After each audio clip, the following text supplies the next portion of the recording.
Assalamualaikum warahmatullahi wabarakatuh dan salam sejahtera.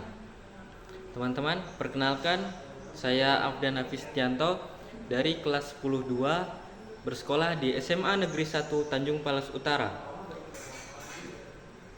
Saya di sini akan membawakan sebuah materi tentang berbagi pengalaman menarik melalui rekonteks, yaitu bab 8 dari mata pelajaran Bahasa Indonesia. Video ini dibuat untuk menyelesaikan tugas sumatif mata pelajaran Bahasa Indonesia. Teks rekon atau rekonteks adalah jenis teks yang bertujuan untuk menceritakan kembali suatu peristiwa, pengalaman, atau kejadian yang pernah dialami baik secara pribadi maupun kelompok. Teks ini bersifat naratif dan memiliki struktur yang jelas sehingga pembaca dapat memahami alur cerita atau kejadian yang disampaikan.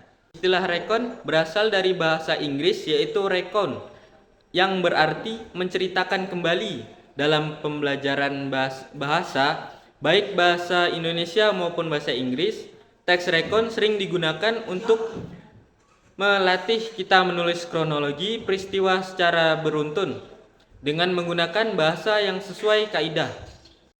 Selanjutnya, teks rekon terbagi menjadi 3. Yang pertama, teks rekon pribadi. Teks rekon pribadi adalah cerita ulang yang isinya menceritakan kejadian masa lalu yang pernah dialami oleh penulisnya. Yang kedua, teks rekon faktual atau informasional.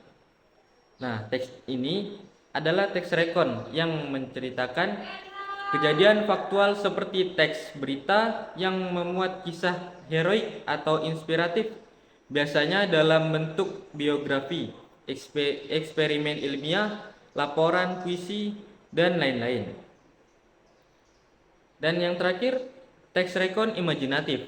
Teks rekon imajinatif adalah teks rekon yang mengandung cerita imajinatif dengan lebih detail atau mendalam. Teks rekon tipe ini biasanya diwujudkan dalam bentuk cerita fiksi, baik cerpen ataupun novel.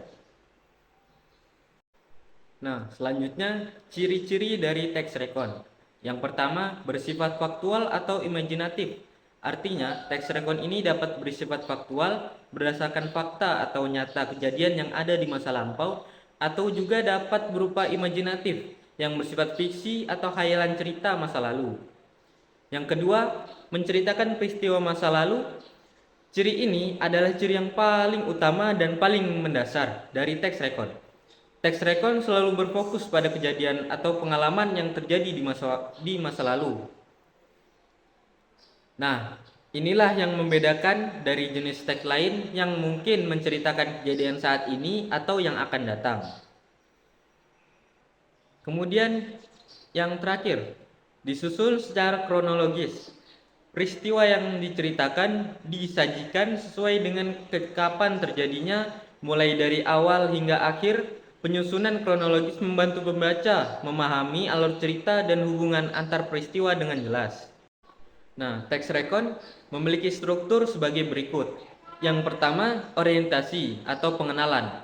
Berisi informasi mengenai siapa, di mana, dan kapan peristiwa atau kegiatan itu terjadi di masa lalu. Yang kedua, insiden, merupakan rekaman peristiwa yang terjadi yang biasanya disampaikan dalam urutan kronologis. Dan yang terakhir, resolusi atau reorientasi.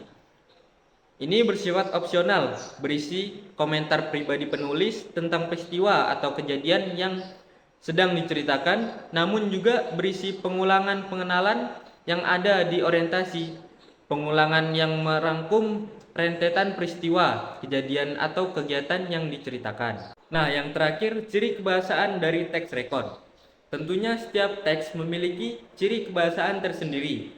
Dalam teks rekon, yang pertama, menggunakan pronomiat atau kata ganti, berupa kata ganti orang, kata ganti pemilik, kata ganti penanya, kata ganti petunjuk, dan kata ganti tidak tentu.